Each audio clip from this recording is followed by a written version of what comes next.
Okay, we're going to start a different type of work problem. We were doing springs on the previous video. We have our definition of work is force times the distance that we're moving something against that force. So if you have a tank full of fluid that has weight and you're going to pump fluid out of a tank, then you're lifting fluid, which has weight, a certain distance, which means you are doing work.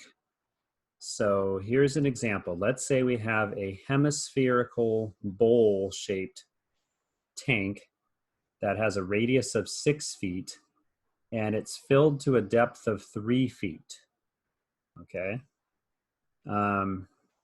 We know, okay, the weight density of water, 1 cubic foot of water, if you can imagine a cube that is 1 foot by 1 foot by 1 foot, if you pour water into it and fill that up, it would weigh 62.4 pounds per cubic foot.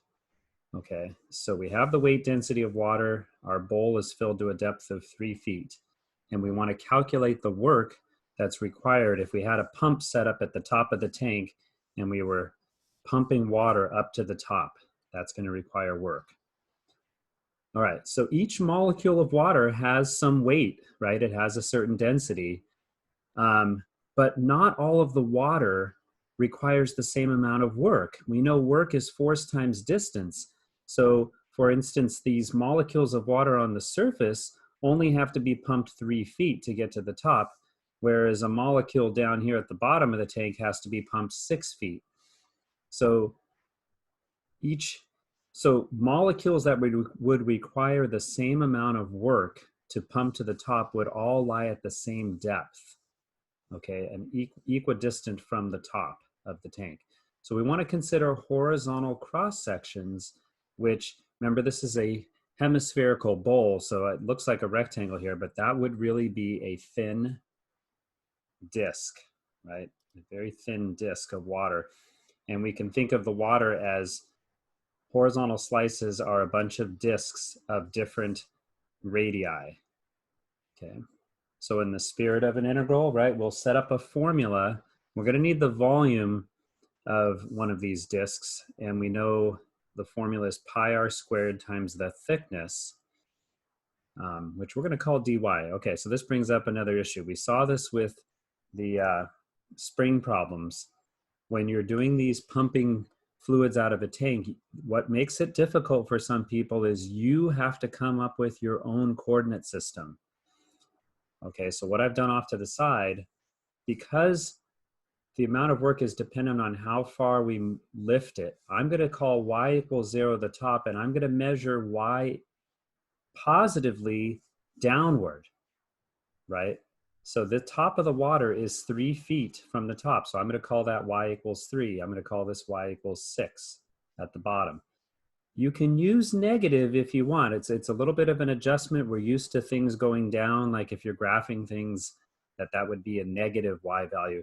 But here's the way I like to think of it. Think of this as a pool of water. If you dive to the bottom of the pool, nobody I know says that we dove -6 feet in the pool. Everybody says I dove 6 feet into the pool, right? So a depth can be positive even if we're measuring it downward, okay? So I've got my coordinate system set up. So the thickness of one of these discs is what I'm calling dy. Okay. We'll talk about this triangle here in a second. Let's get to our definition of work, which is force times distance. The force would be the weight of one of these discs of water, which is the density of water times the volume of one of those discs. I like to think in terms of units. The density of water is 62.4 pounds per cubic foot. To get that to just be pounds, which is a force, I would have to multiply by cubic feet, which is the equivalent to the volume of one of those discs. Okay, back to this picture now. Because my thickness is dy, I have to find a way to write the radius of one of those discs in terms of y. And that goes back to your picture. Measuring y to be the distance from the top to our random cross section here. So that's y. This would be the radius of our disk. And this 6 is the radius of the hemisphere that was given in the problem. So you can see there's a right triangle formed here, and r squared plus y squared would have to equal 6 squared, which means r squared just by itself would be 36 minus y squared. So I was able to solve for r squared and get it in terms of y. Now the volume of one of those disks is written in terms of y. Back to our work. So force times density, we now have force times distance, I'm sorry. Force is density times volume. That's all in terms of y. And then the distance, what we mean by the distance is how far does this particular cross section have to be pumped? It has to be pumped y feet to get to the top. So that's my distance, y feet. And to find the total amount of work to pump all this water out, we would set up an integral. For that very same formula, I would move the dy to the end, right? It's all multiplication. It doesn't matter what order we multiply.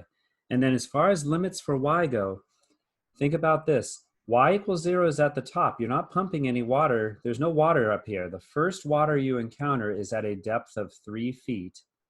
And the last water you encounter is at a depth of 6 feet. That's why my limits go from 3 to 6. Okay. Let's look at a different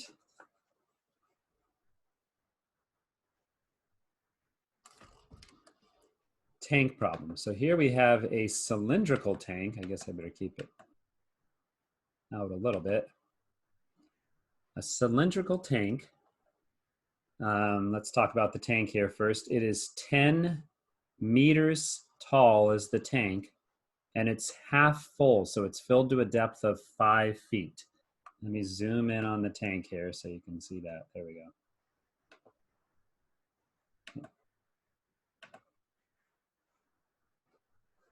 So there's our tank, and it's a 2-meter radius for our tank. And we want to calculate the work required to pump all the water out to the top. Now, one thing that's important in this particular problem is we are now using metric values, right? The tank dimensions were given in meters. And it's very common then to talk about the density of water as a mass density, okay? Mass is not the same as weight. Mass, you have to multiply by the acceleration of gravity to get weight, okay? That's kind of a physics thing. One nice thing about the metric system is it's pretty easy to remember. The mass density of water is 1,000 kilograms per cubic meter. Okay, remember a kilogram is about a quarter of a pound. So that's about 250 pounds per cubic meter. Remember, meters are not the same as feet. That's about 3 feet. So it's a much bigger unit. So mass density, they'll often report it like that, but you need to, we need a weight density here. So we'd have to multiply by the acceleration of gravity. In metric gravity, we use G for that, is 9.8 meters per second squared at sea level. We'll just use that regardless. And that will give us a weight density. So that mass density of water as a weight density will multiply 1,000 kilograms per cubic meter times 9.8 meters per second, and that will convert it into, remember, newtons is a unit of force, 9,800 newtons per cubic meter. Okay. So that's one big thing to note. All right, so now we know work is force times distance. We want to consider cross sections of water at the same depth because they are the same distance to the top. That's just like the last one. And in fact, this one's even nicer than the hemisphere in that no matter where I choose a horizontal cross section of water, I get a thin disk that has the same radius. The radius is always going to be 2. So Remember, force is weight density times the volume of your cross section. So I have 9,800 times pi r squared dy. Oh yeah, let's talk about our coordinate system. Once again, I decided to let y equals 0 represent the top of the tank, and I'm measuring positive y downward. So the top of the water is at y equals 5, the bottom of the tank is at y equals 10, and I'm considering a random cross section at y equals y, at some random y value. Okay, so the distance this has to be pumped is y meters. And the total work, I would multiply these all together and integrate it from y equals 5 to y equals 10. And that would give me the total amount of work. I did want to make this point in that this idea of choosing your coordinate system, right? You have options. You don't have to do it that way. I set up this one with y equaling 0 at the top and y equals 10 at the bottom, but I just wanted to show you that you can set it up. Maybe it makes more sense to you to set up the problem where y equals 0 is at the bottom. There's a lot of logic in that, and having y equals 10 be the top of the tank. And it's fine to do it that way. But you would have to adjust one thing here. Well, a couple of things. The force of one of those discs is still the same. That's the same as the last one. But the distance we have to pump it, right? We're measuring y to be the distance from the bottom. But what we have to pump it is from here to here. So that distance would be 10 minus y. So we have to make that adjustment. And the limits of my integral would have to be adjusted, because where do I encounter water? Well, I encounter it at y equals 0 all the way up to y equals 5. So my limits would be different. But what is true is the value of this integral and this integral should come out to be the same. And it's just a matter of preference.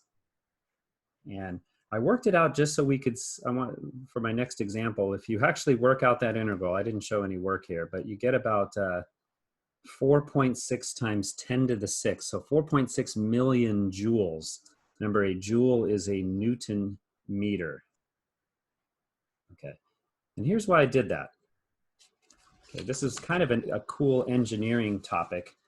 What if we took that same tank that was 10 meters tall and had a 2-meter radius, and we tipped it over on its side, so it was lying horizontally? Okay, so now, and remember, it was half full, so it would make sense if you tip it on its side, the water's going to fill up right to the center of the side of the circle there. That would be half full, right, by symmetry. Let's calculate how much work would be required now to pump this water up to the top of the tank, let's say up here, up to the top. Okay. Now, one thing you can hopefully see from, we've done a couple of these now, is that a good picture really, really is useful. Okay. You can't just rely on formulas. You need to draw your pictures, and, you know, including the coordinate system that we talked about. Okay. But if you draw a good picture and you think about a cross section of water at the same depth, right? And what did I do here? I included multiple views. Here's a front view. If you were looking at this front end here, you would see the water up to the center of the circle, and there's a thin cross section of water at the same depth. That would be this right here. Well, that would extend all the way throughout the tank. So what does a thin cross section of water look like now? It looks like a thin rectangular slab. Right? These cross sections are all going to look like that. So what we need to do is find a formula for the volume of one of those rectangular slabs, and then we'll integrate to find the total force. So here's where your coordinate system comes in. If you have something to do with circles, you're trying to come up with a formula where something's inside a circle, it is more convenient to have y equals 0 be the center of the circle, and I'll explain why here. So we're going to measure y equals 0 to be the top level of the water, right in the center of the circle, and we're going to measure y downward in a positive way. So this cross section is at y equals y. The advantage of doing that is if this is y, let's temporarily call this distance, which is half of this width here, x. And of course, that's the radius of the cylindrical tank. Once again, we can use Pythagorean theorem to solve for x in terms of y. So I got x equals the square root of 4 minus y squared. Now, if I think about one of those thin rectangular slabs, this dimension is going to be 2x, which I now have a formula for x, so it'll be 2 times the square root of 4 minus y squared. The length, no matter where we draw our slab, is always going to extend 10 meters. And the thickness is going to be dy. So the volume of one of those slabs is 2 times the square root of 4 minus y squared times 10 times dy. And then I can set up a formula for my total amount of work, which is density of water, the 9,800, times the volume we just derived. I combined the 2 and the 10 to make it 20. And then the distance to the top, let me go back to my picture. How far does this thin slice of water need to be pumped? Well, it needs to be pumped y meters to get to here, plus another 2 meters to get to the top. So the distance to the top will be y plus 2. And your total amount of work will be the integral from 0 to 2 of all of that multiplied together. To actually work it out, what I did was I took out the 9,800 and the 20, and then you would need to distribute this square root in. So you'd have y times the square root of 4 minus y squared, and then plus 2 times the square root of 4 minus y squared. Both of those integrals go from 0 to 2. And how you would integrate that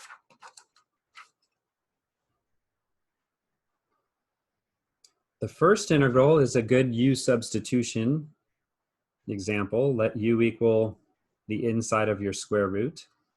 And I worked that all out here. Got 8/3. And then the second one, we've seen this earlier in the textbook. Don't try to integrate the square root of 4 minus y squared. We haven't, that would be tough to do right now. We need another technique that we'll learn later on. Instead, remember, sometimes you can evaluate an integral by thinking about its geometric interpretation. And you should recognize that as half of a circle. Okay.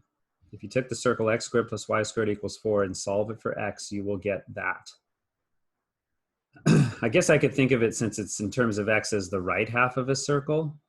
But if my integral goes from 0 to 2, that's only this part of the circle, which is 1/4 of the entire circle, which has a radius of 2. So that would have a value of 1/4 pi r squared, which is just pi. That's just this integral. Of course, I do have to multiply it by 2, which I did here. And then both of these added up and then multiplied by 9,800 times 20 gave me an answer of 1.75 times 10 to the 6 joules.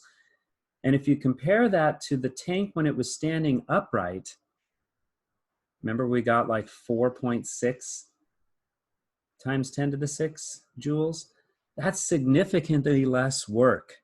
It's about 38% of the amount of work that was required. It's the same amount of water. It's just the tank is now tilted sideways, and the advantage of that is the water doesn't have to be pumped as far to get to the top.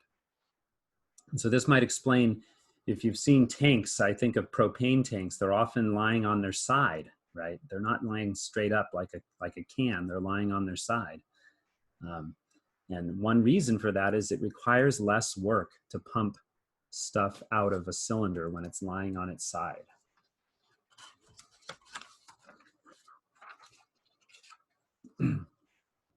Okay. So what you're seeing here is I'm showing you different examples. All that's really changing here are the tanks, the type of tanks that are holding the fluids. So here we have a cone filled with, I changed it to oil just to give you something different. Actually not filled, only filled to a depth of 6 feet, and the cone has a height of 8 feet. If they give you something other than water, and even if they do give you water, they will usually give you the density. You don't have to memorize that. The weight density of this particular oil is 65 pounds per cubic foot, so it's a little heavier than water. Okay, and we want to pump the water out of the tank. Cross sections at the same depth will once again be circles, but those circles are changing, right? The radius is getting bigger as you move up and smaller as you move down. I went back to my coordinate system of measuring y at the top and measuring downward. And what's useful here, let me start this out. So work is force times distance. That would be the density times the volume.